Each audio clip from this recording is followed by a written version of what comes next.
안녕하세요. 스터디 메이킹 와와 행신점 최슬기 강사입니다. 오늘은 이번 3월 모의고사에서 학생들이 좀 많이 어려워했던 이 블록체인 부분에 대해서 간단한 해설 강의를 한번 해보려고 하는데요.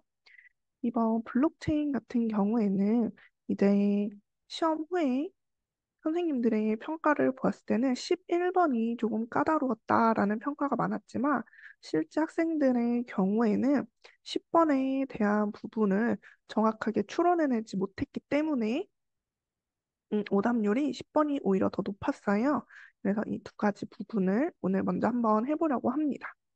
문제를 먼저 10번하고 11번을 보았을 때 10번은 기억의 이유로 적절한 것은 이라고 해가지고 이런 단순한 일치, 불일치 문제인 줄 알았는데 실제로 읽어보면 1문단부터 쌓아가야지 좀 더 정확한 데이터를 찾을 수 있는 제시문이었고 11번의 경우에는 보기 문제를 활용하는 외부 지문을 활용하는 문제였기 때문에 내가 필요한 용어가 어디에 있는지 찾아볼 필요가 있었습니다. 11번을 먼저 잠깐 보고 시작을 하면은 이런 경우에 보기 같은 경우에는 어떤 상황을 설명을 하는 거니까 이런 거를 디테일하게 보면은 그렇게 크게 도움이 되지 않아요. 불필요한 정보만 쌓입니다. 오히려 선지를 읽으면서 내가 어떤 정보를 찾아야 되는가, 뭐에 대해서 알아야 하는가를 보았을 때 이런 확장성, 보완성 이런 것들에 대한 단어들이 나오는구나. 그럼 내가 이런 단어들이 나올 때 집중해서 일로 다시 와서 제대로 확인해야겠다라고 생각을 해주면 됩니다. 그럼 앞에서부터 정리하면서 가볼 수 있도록 해볼게요. 블록체인 기술이라고 하는 거는 데이터를 블록이라는 단위로 묶어서 체인 형태로 연결한 것을 여러 대의 컴퓨터에 중복 저장하는 기술이다라고 합니다. 이렇게 체인 형태로 연결을 한 것을 우리는 블록체인이라고 부를 거고요. 중복 저장하는데 이러한 컴퓨터를 노드라고 부른다라고 합니다.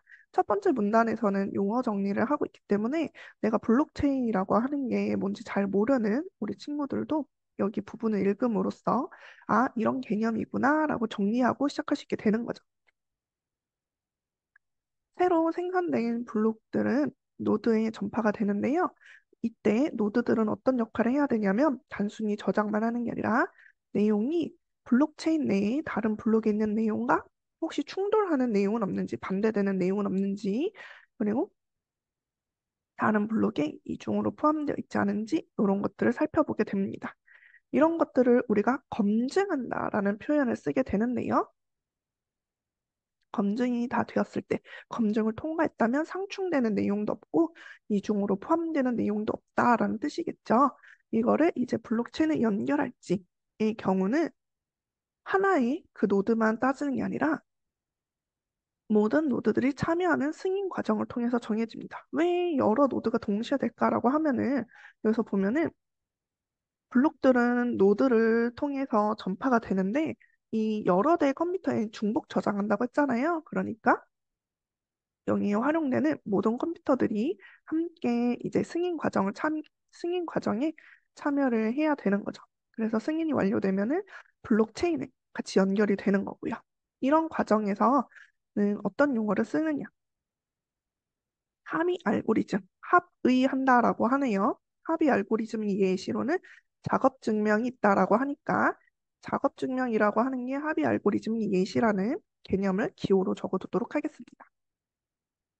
블록체인의 기술의 성능이 이제 어떻게 결정이 되느냐에 대해서 두 번째 문단에서 설명을 해주고 있네요. 1문단은 블록체인이 이제 무엇인지, 어떻게 만들어지는지에 대한 거. 두 번째는 블록체인의 성능에 대해서 이야기를 하고 있는데요. 블록체인의 데이터가 저장되는 속도로 성능이 결정이 됩니다. 그럼 뭐 단순하게 생각해 보면은 많이 그리고 또 빨리 저장되면은 성능이 좋다. 저장되는 속도가 느리다 하면은 성능이 나쁘다. 이렇게 이야기할 수 있겠죠. 또한 이러한 기술은 공개형과 비공개형으로 구별을 하는데 어떤 구별이 있는가 하면은 비공개형의 경우에는 공개형과 달리 노드 수에 제한을 둔다라고 합니다. 그러면은 비공개형에는 노드 수에 제한을 둔다라고 하는 거를 기억해 주고요. 공개형에 비해서 당연히 합의 알고리즘의 속도가 빠르다라고 하는데요. 이것도 우리가 생각해 보면 충분히 알 수 있겠죠.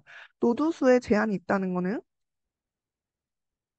노드 수에 제한이 있다는 거는 결국에 합의 알고리즘에 참여하는 컴퓨터에 수에 한계가 있다라는 말인 거고, 그 말은 이 합이 비공개형일수록 더 적은 노드가 참여를 할 테니까 더 적은 컴퓨터가 합의 과정이 더 빠를 수밖에 없겠죠. 그러니까 자연스럽게 성능은 높아지는 거죠. 자, 그래서 성능에 대한 개념 여기서 체크했고요. 그 다음에 무결성이라고 하는 용어가 등장을 하게 되는데 무결성이라고 하는 게 블록체인 기술의 대표적인 장점이라고 합니다. 그럼 무결성을 어떻게 따질 수 있느냐라고 하면은 특정 노드에 저장되어 있는 일부 데이터가 만약에 변경이 된다면 그 변경된 블록은 블록체인과의 연결이 끊어지게 되는 거고, 이 끊어진 경우에 다시 연결을 하는 과정에는 승인 과정이 필요하기 때문에, 승인 과정을 거쳐야 되기 때문에, 여기에서 하나라도 노드가 반대하게 된다. 이렇게 되면은 시간이 오래 걸리고 이러겠죠? 복구하는데 더 많은 에너지를 쓸 수밖에 없겠네요. 그러니까 이 승인 과정을 거치지 않고서는 노드 내에 있는 정보 변경이 어려우니까 이 데이터 변경하려는 입장에서도 좀 불편하겠죠. 그렇기 때문에 아무래도 변경을 잘 안 하게 될 거고 무결성이 높다라고 이야기할 수 있네요. 근데 그 다음을 보면은 이거는 이제 이런 변경과 달리 일부 데이터의 삭제의 경우에는 승인 과정이 필요하지 않다라고 이야기합니다. 그럼 여기서 우리가 정리해 볼 거는 블록체인의 데이터 변경이라고 하는 거랑 데이터 삭제가 다른 개념이라는 걸 알 수 있고, 데이터 변경 시에는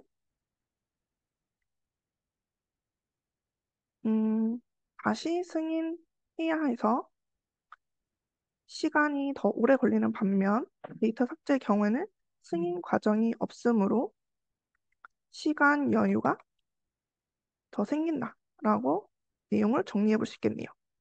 그래서 그 다음에 보면은 블록체인에 포함된 데이터는 일부가 지워지더라도 복원이 용이하다라고 하는 맥락으로 가는데 잠시 10번 문제 먼저 보고 옵시다. 여기서 보면은 방금 전에 이야기한 대로 보면은 다시 한번 이야기해보면 삭제의 경우에는 블록체인의 승인 과정이 필요하지 않다. 그래서 우가 쉽다. 이거였어요. 근데 여기서 보면은 데이터 변경이라고 하는 거랑 삭제랑은 우리 방금 서로 다른 개념이라고 했어요. 다른 개념이니까 1번 삭제하고 3번도 가볼게요. 노드 수에 제한이 있다라고 하는 거는 여기서 보면은 뭐 데이터 삭제 이런 거랑 관련 있는 게 아니라 그 비공개, 공개에 관련된 거였으니까 상관없으니까 또 삭제하고 방금 전에 말한 대로 삭제는 데이터 승인 과정을 필요로 하지 않으니까 4번도 삭제하고 서로 다른 블록에 이중으로 포함되어 있으면 아예 승인 과정 자체가 나오지 않았겠죠? 5번 제외해서 남는 답 2번으로 갑니다. 근데 다시 그래서 1문단으로 올라가서 보면은 1문단에서 블록체인에 대해서 이야기하는 부분을 보면은 여기서 여러 대의 컴퓨터에 중복 저장한다고 했잖아요. 그러니까 이 말을 다시 한번 생각해 보면 여러 대의 중복 저장했을 때 한 개의 노드에서 삭제된 데이터는 다른 노드에는 삭제 안 되었을 것이라는 걸 알 수 있게 되는 거고 그러면은 그냥 그거 불러오기 하면은 된다라는 거를 여기서 다시 한번 추론해낼 수 있겠네요. 자, 그러면은 이제 마지막 11번에 해당하는 부분이 여기인데요. 여긴 좀 쓰면서 정리를 해봅시다. 보안성이라고 하는 거는 데이터의 무단 변경이 어렵다. 그리고 또 이중으로 등록되기도 어렵다. 이거였죠? 아까 전에 왜 그랬죠? 승인 과정 때문이었습니다. 근데 보안성에 대한 이야기가 있는데 여기서 보면은 승인 과정의 시간이 줄거나 또는 노드 수 감소의 경우에는 보안성이 낮다. 왜냐하면 합의 과정이 더 빨라질 수밖에 없잖아요. 그렇게 되니까 보안성이 낮다라고 판단을 한다고 하네요. 탈중앙성은 승인 과정에서 다수의 노드들이 참여하는 것뿐만 아니라 특정 노드가 주도하지 않는다. 이거였고요. 그리고 또 역시 마찬가지로 노드 수가 감소하면은 탈중앙성도 낮아진다고 봅니다.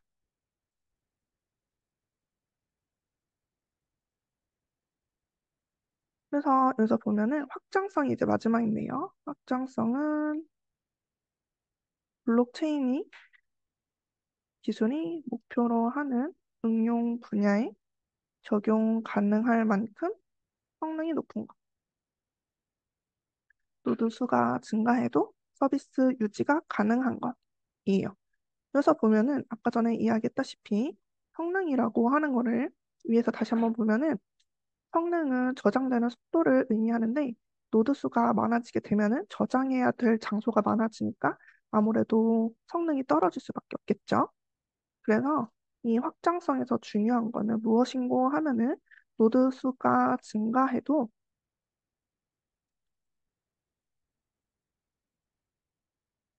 성능 저하가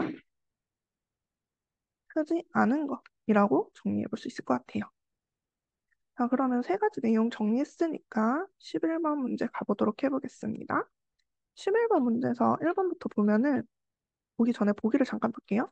A 업체하고 B 업체가 있었는데 A 업체는 작업 증명 등의 속도가 더 빠른 합의 알고리즘을 개발했다 그러고 B 업체는 불가능성을 향상시킨 기술을 개발했다고 하고 노드 수에 제한이 없지만 현재는 200개의 노드가 참여하고 있다고 해요. 그러면은 원래대로라면 B 업체 같은 경우에는 노드 수에 제한이 없으니까 공개형인데 현재는 적게 사용하는 중이라는 거죠.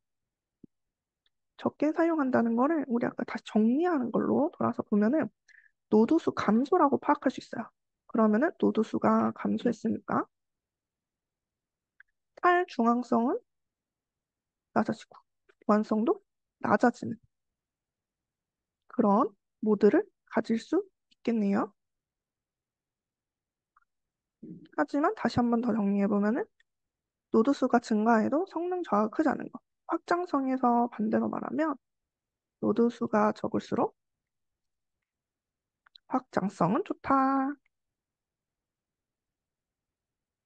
이 개념으로 정리를 할 수 있을까? 노드를 중심으로 정리를 하면 이렇게 정리를 할 수 있겠죠?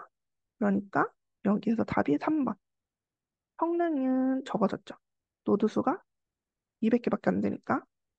근데 그만큼 합의 과정에 대해서 더 적은 노드가 사용이 되니까 역시 마찬가지로 탈중앙성은 높아지는 그런 과정을 보이겠죠.